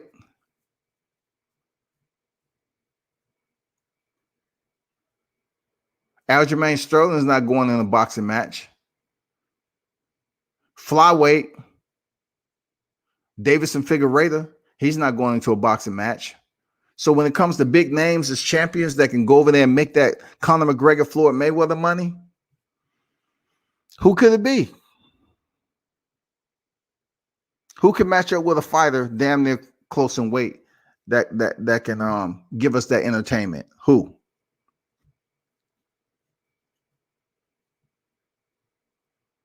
They can't put Deontay Wilder over there. I mean, somebody getting knocked the fuck out in mixed martial arts, period. You can't do that. That's too much of a threat. Somebody will get knocked the fuck out, over there in mixed martial arts. You can't do that. Plus, when it comes down to the heavyweights, the only one that might match up is two black fighters stepping in there. Because I'm just saying, other than Stipe Miocic, you got Francis Ngannou. Francis Ngannou boxing, Deontay Wilder, or Francis Ngannou boxing. He said he wants to fight Anthony Joshua or Tyson Fury. You lost your fucking mind. You having boxing gloves on, and you're just gonna go in there for the first 2 rounds and dig and sit down on all your punches against these clever boxers in the heavyweight division. It's not gonna work. So I don't know, man. I'm just giving you a little breakdown on possibility of little matchups that can happen here and there to try to get that Conor McGregor, Floyd Mayweather interest. It's just not a lot of names out there on the male side that can do it. It's not Anderson Silva. So anyway, I mean, just keep your eyes peeled for that. It's coming. I think they're gonna try to make that fight happen, man. Seriously, I think they're gonna try to emulate the Floyd Conor.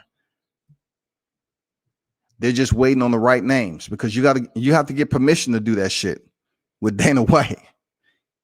If he did it with Conor, he'll do it with somebody with Triller. For real. If he did it with Conor, he will basically do business with someone else. And I don't know the relationship he has with the individuals with Triller, but if it came down to it with the UFC, allowing their fighter to fight on Triller against a Bellator fighter, 2 champions, that would be great. But then you look at it like this: how is the money going to be made? Like, Dana White and his people are going to have to get paid. Bellator, their people are going to have to get paid. Triller, it's just going to be too much in the pie. It's just going to be over the top. So it has to be 2 names that's just out of this world. Like, say, for instance, good fight that'll be good on Triller. And people's like, well, why won't it be on the promotions? Because it'll be better for them to fight outside the UFC or Bellator for credit purposes. So put Douglas Lima and Kamaru Usman, mixed martial arts inside a boxing ring. It happens. That'll do damn good numbers too. To see who the best welterweight in the world is. That'll be a good fight. Anyway, we all agree these guys need to make the fights. We all agree these guys need to make the fights. Okay, Mitch up here drinking early in the morning. T Wood versus J Love on Triller. Like I said, the camera cameo, they're gonna see how many people really tune into that encounter. See if they bite on it. I don't know. I mean, I don't know about J Love. J Love is not a household name. More people know Tyron Woodley in the UFC than they know J Love in boxing, in my opinion. I'm not saying hardcore fans don't, but I'm just putting it out there that when it comes to J Love, I got mad respect for him. He a cool cat though. I ain't got nothing bad to say about J Love because when I talked to him in person, man, he was cool as a fan. Cool as a motherfucking fan. Triller should take Layla Ali versus Shields. They got the bread to pay Ali. See, Romano, that's what I'm talking about. That Jet Li bullshit you was talking early, Romano, you just redeemed yourself, bro. Somebody goddamn give Romano a motherfucking star. Give him a motherfucking Cash App star, goddamn it. That's what I'm talking about, Romano. Not that Jet Li and all this other shit. When you talk about Layla Ali, Clarissa Shields, they're gonna have to come out the pocket. That would be a solid fight. Indeed. That would be a solid fight. In that small ring, it will be a bang out session. Real talk. It will be in the phone booth. They will have to fight. But the one thing about it is that Shields will demand probably triple the money that she's ever been paid in her career. Layla Ali has already put it out there that she has a minimal. I think her minimum was $5 million, which, the way it seems over here on Triller, that seems to be small change. So if Layla Ali can come out of there 5, 7, 8 million, worked her while to get in shape, leave her business behind. And of course, Clarissa Shields get paid the most money she ever got paid in boxing. Give or take, put her at about 4 million, 3 or 4 million. It'll be worth their while. And look, they will sell the fuck out that fight. Layla Ali, presser. Oh my God. Clarissa Shields, presser. That should be so much trash talking. People forget about what happened with Teofimo Lopez and George Kambosos. That's a good one, Romano. I have to put that shit up there, bro.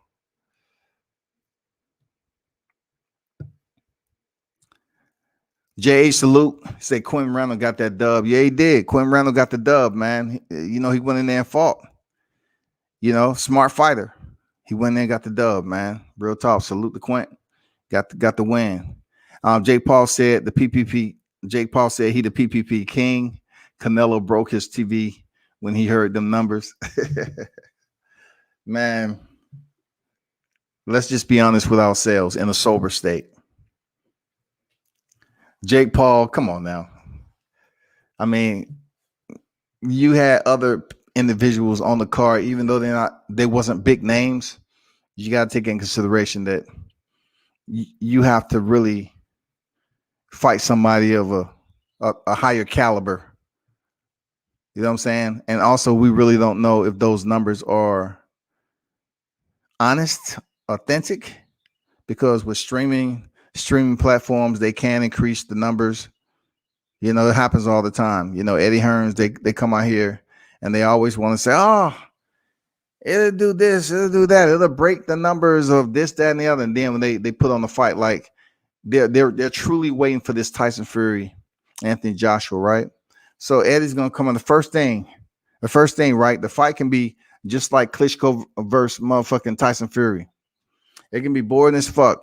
Eddie Hearns, after the fight over with, he goes up there, right, 45 minutes after the fight, and say, oh, the speculation has it that this did 7.5 million PPV buys. That's Eddie Hearns. So 45 minutes after the fight ends, you already got numbers. Seriously, I mean, that's what can happen. People can bloviate the numbers and put themselves out like that. You know, whatever. Hold on for a second. Whatever they talking about as far as money, I don't think that's going to be a problem. But shout out to Romano for bringing up a good point. You know, I didn't even bring that up. Layla Ali and Clarissa Shields. But I'm looking more so. Clarissa Shields has been on that bridge. Nothing happened. So now she's trying to cross over the mixed martial arts and make a name for herself. It'll be good to fight a big name in mixed MMA. But then again, Layla Ali Shields, that's a delightful motherfucking matchup right there on Triller. That is. I'm not gonna lie to you.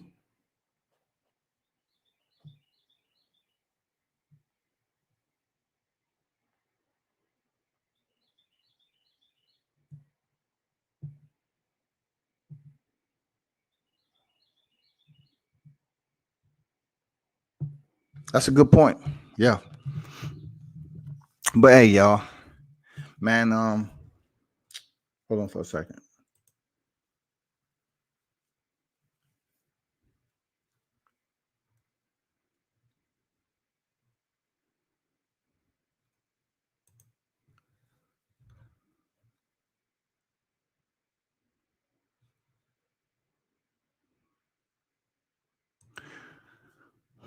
Okay, I was checking out some boxing content Dion sent me. Shout out to Dion Washington, man. Salute to you, my brother. Appreciate your assistance. He sent me an article, which, if this is indeed true, this is where Jake Paul is going to lose some credibility. Dion just sent me this, saying reportedly, Nate Robinson reportedly made $2 million for Jake Paul fight. So you looking right here, rematch in the works. Ex-NBA star Nate Robinson raked in more than $2 million for the horrific boxing performance. They said horrific.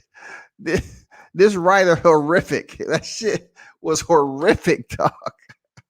Performance against Jake Paul back in 2020. And there's a chance they could run it back.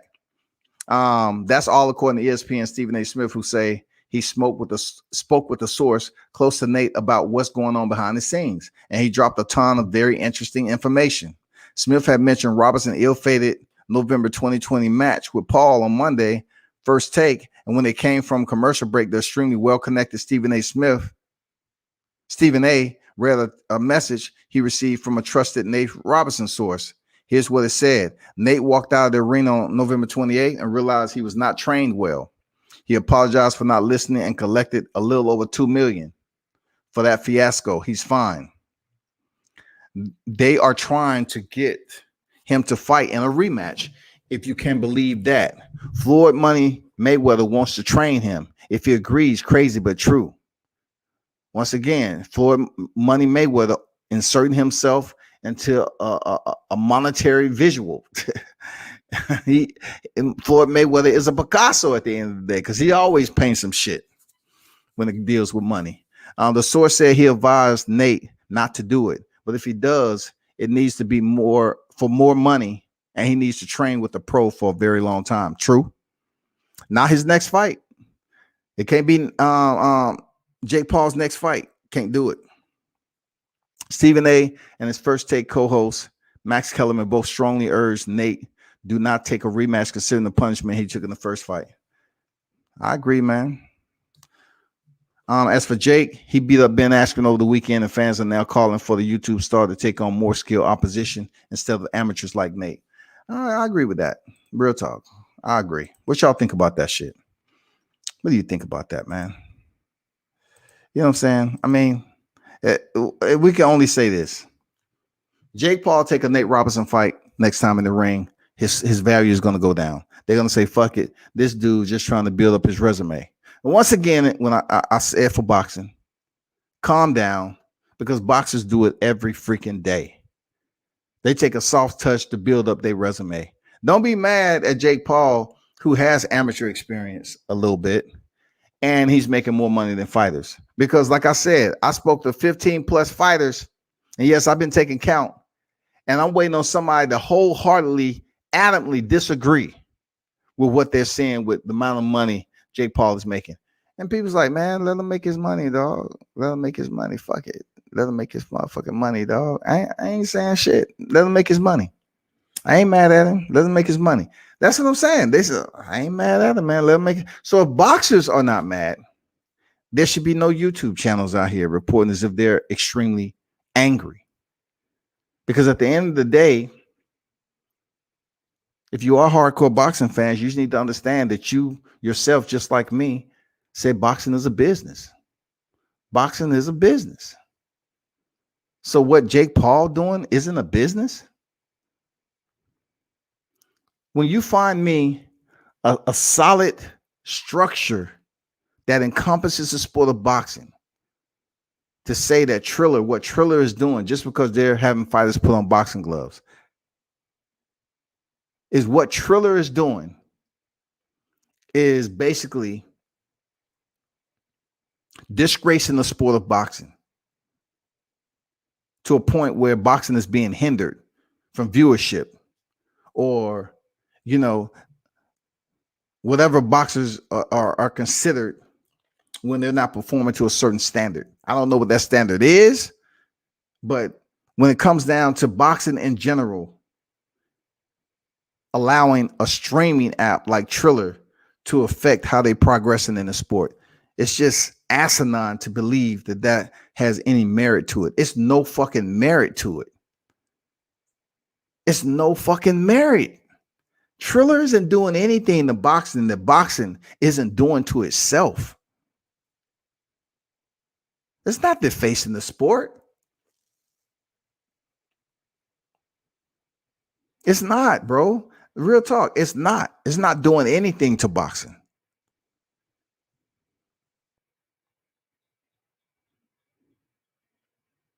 They're just putting on bouts with certain names and call it a boxing match. That's all they're doing. There's plenty of people that came over from mixed martial arts to box. There have been athletes that come over to combat sports and try to compete. That some make it, some don't. But at the end of the day, man, what is boxing? Boxing is not a single entity when it comes to those promotions like the UFC, Bellator, and all that. Boxing is a sport that has countless promotions. It just so happened within the belt system, it's so well organized in these UFC promotions, and boxing in these belt systems, they're all over the place.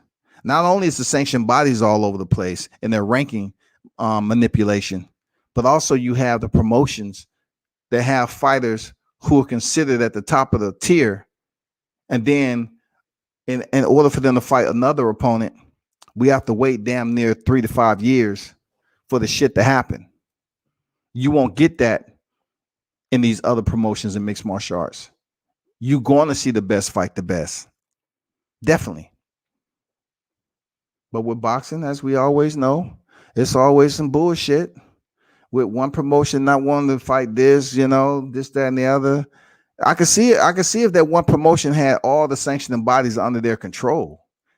You know what I'm saying? I can see if you was the more superior promotion out there. But the sanctioning bodies are different than the motherfucking promotions.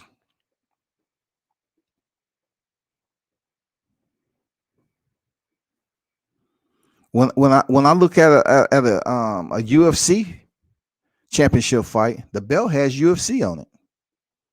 UFC Ultimate Fighting Championship, it had UFC on it. In boxing, it depends on what belt you're fighting for, what it means, where you at in the ranking system. If WBC want to create you another belt for that fight, they'll go ahead and create you another belt. As long as there's money and something in it for them, man. That's how it works. The WBA, all these belt systems excluding fighters from fighting their mandatories. Like I said previously, man, it's going to come upon a time where some of these lower WBF, and all these other secondary belt systems and sanctioning bodies, they're going to be up online with the WBA all the way to the WBO at one point. I said this before. It's going to come upon a time where a fighter can become undisputed if they're able to grab hold of 4 belts. Those 4 belts will not be just in the WBC, WBA, IBF, and the WBO. It's going to be more money for boxing in general to bring up more sanctioning bodies to level out so that fighters can fight and win championships. Mike Tyson said it himself. He said, I don't have a problem with it.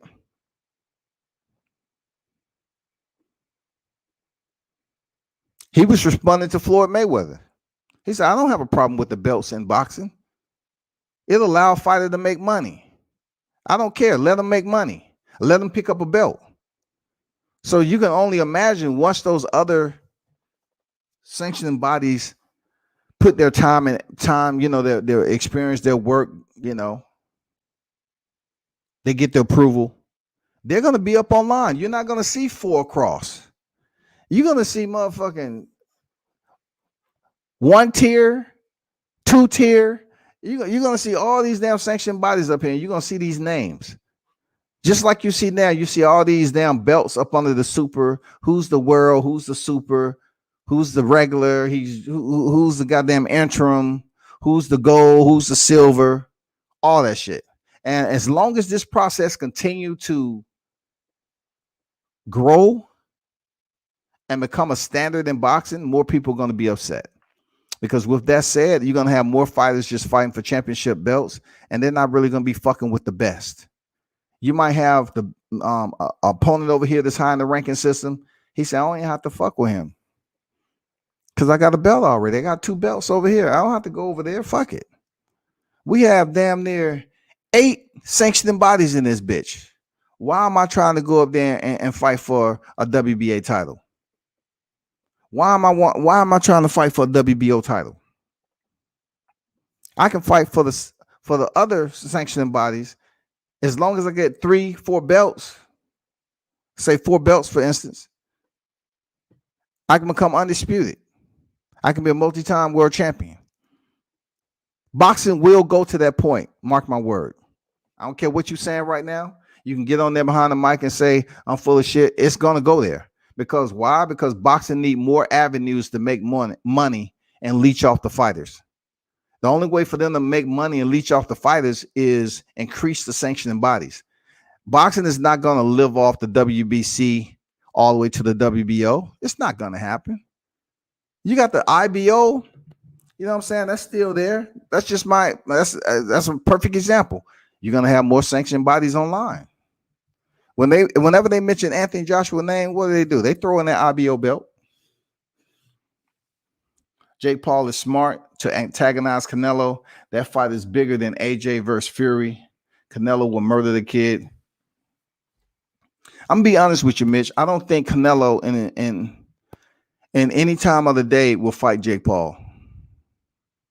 Now, as I say that, Canelo is pretty much going to get to a point where he himself is going to be like, well, I don't have too much left to do in boxing. Why not go ahead and make some money? Can Triller afford Canelo? That's the point. Because Triller is not a huge promotion in boxing, period. And it's going to take them years if they're able to survive. It's going to take them years to even come to that point where they can pay Canelo what he's worth. Who's going to come up with the money? Isn't that what they always say in boxing? Who's going to come up with the money? Who's going to come up with the money? You? Is it you? Who's going to come up with the Canelo money to fight Jake Paul? I can say right now, I don't think Canelo Alvarez will fight Jake Paul, and then he'll turn around and fight Jake Paul. You know what I'm saying? Casual will eat that bullshit. Like Bogdan Denu, I don't know who that is, being ranked in front of Wilder. Oh, yeah. Yeah, I got you. Well, he has been stopped by Jarrell Miller and Kubrat Pulev in consecutive fights. Look, they're trying their best just to phase Wilder out, right? But people take a TKO and a KO the same way, especially if they're trying to place more severity on one name. Like people, they use their language, right? They say, Tyson Fury knocked out Deontay Wilder. The towel came in. It's still a knockout. But yet when you get knocked out completely, that's when the language should flow the way it should. You got knocked out, period. Dillian White was knocked out. But when a towel was thrown in the ring, the fight was stopped. Yes, it's a TKO. It's a knockout. Yeah. Shout out to Illmatic. What's good? And appreciate that drop there, Dion. Salute, bro. Triller is forcing other promotions to make the big fights happen to compete. Triller will have to put together better fights in the future. Can't have too many Redkach quitting for dollars. I totally agree with that. On the Redkach situation. But once again, look at it this way, Illmatic. When it comes to boxing, when you have people always saying that Top Rank wants to make these fights and keep it in-house, this, that, and the other. When Teofimo Lopez fought Vasil Lomachenko, they kept the shit in-house. Both of them were signed beneath the Top Rank banter. You know what I'm saying? Banner. So you're not going to have that problem with Bellator and UFC. You know why they don't have that problem, Illmatic? Just like I said earlier, Bellator fighters are not fighting UFC fighters. So fighters in those organizations, when it comes to the structure of mixed martial arts, they will continue to make money and fight the best in their organization because it's no cross-threading. They don't have sanctioning bodies when it comes to these mixed martial arts organization promotions. They don't. You fight within your promotion. Boxing is no such thing of permanently fighting within a promotion because that promotion has no control over the belt system. Absolutely none. Like you have one fighter at PBC, one in Top Rank. They're the best in the division. They're not fighting each other. They have different belts and different sanction bodies. The only thing the promotion can hope and wish, can we make this fight? Can we make that fight? Can we make a deal? This they have to do so much collective maneuvering in boxing to make the big fights, all because there's a disconnect between the promotions and the sanctioning bodies. There's a disconnect. You have to maneuver. They have to maneuver themselves around to attempt to make a fight to get that belt in-house. And then they have, like they say, oh, the WBO is attached to this promotion. Listen, if you have 17 divisions, boxing in the next 5 years, the changes that's going to happen is still not going to be able to have individuals getting fed. It's not going to be able to feed everybody. You're still going to have multiple entities extracting from the fighter's pay. And then you want to talk about, the rant that Floyd Mayweather made about the belt system is too many. They need to clean up the sport of boxing. Who's going to clean it up? Who? Name me a single name that's in charge of boxing. Because when it comes to the UFC, you have Dana White. When it comes to Bellator, you have Scott Coker. So who is the name that can start the sanitation process in boxing? Who can do it?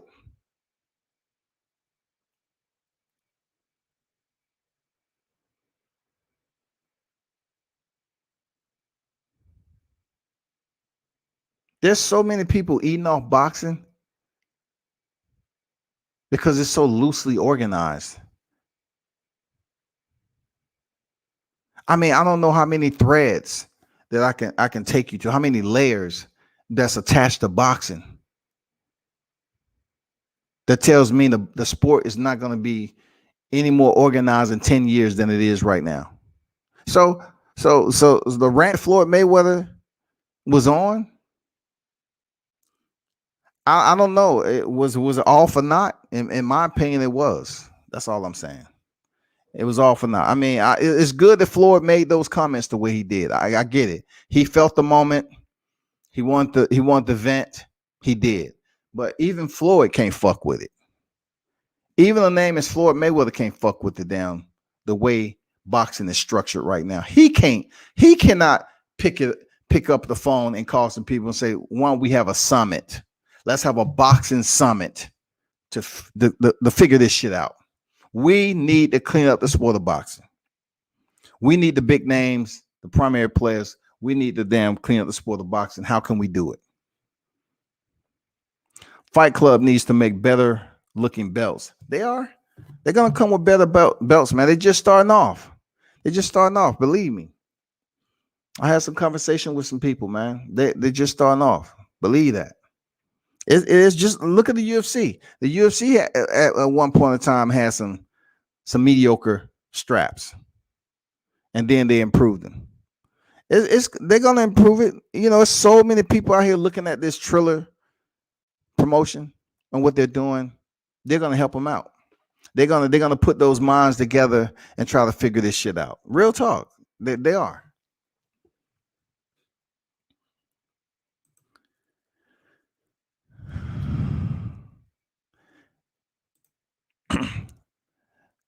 But that's my time, people. I got to bounce. I have to make some phone calls, real talk.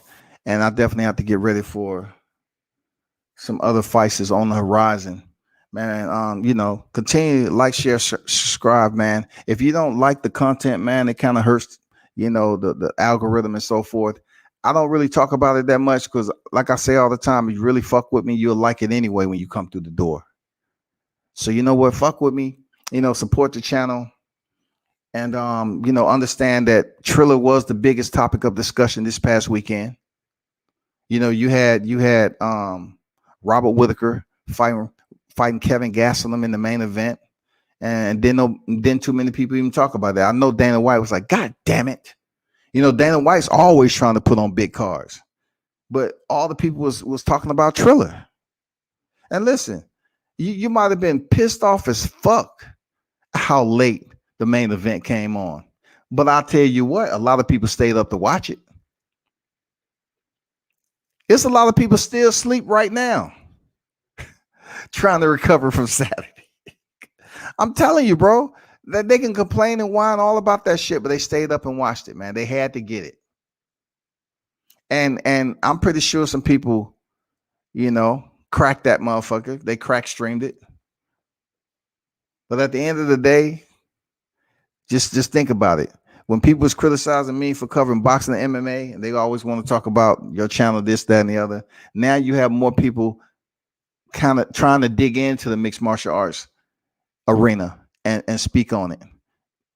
I just tell you to do a little bit more research, go to a school and get hands-on as far as your eyesight, your eye test goes, and get educated on it, because you cannot report on mixed martial arts like you do boxing. And you can't expect Triller to perform and put on fights like Top Rank, Showtime, Golden Boy, The Zone. You cannot expect that. That's not who they are. They're providing you different collective sources of entertainment. So you should try to understand how that all works. Till next time, turn up and tune in to World Combat Sports. I'm out.